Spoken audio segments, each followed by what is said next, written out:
My father's early days in Canada remain a mystery. My family cannot give me many details about his life during the exclusion years.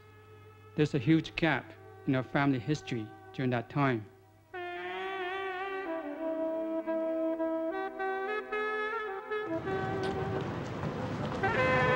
I decided to go back to Chinatown to find some of the old-timers who may have known my father, hoping they might be able to give me a glimpse of what life was like back then.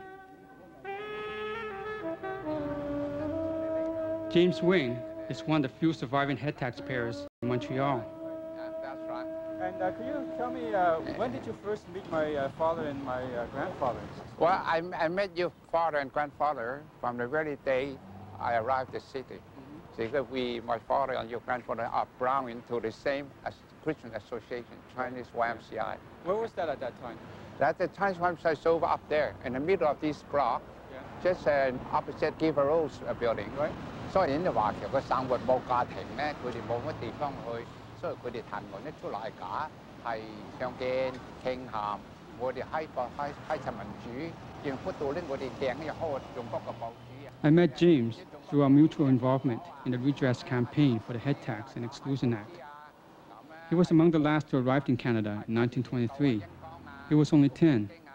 Today, his memories of my father and grandfather are sketchy, but James has his own story to tell.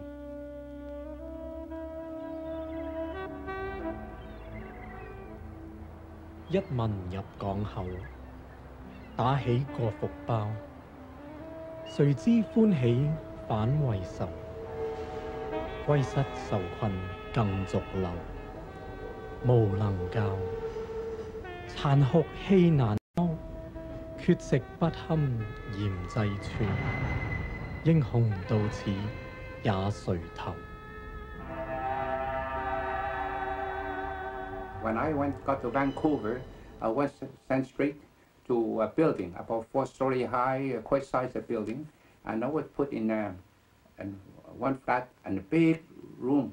And I noticed in that room there were about 20 or 30 teenager Chinese, all boys, you know, those days no girls, and there are a lot of bunker beds around there, but some beds have a mattress, some have no mattress, the spring, you know.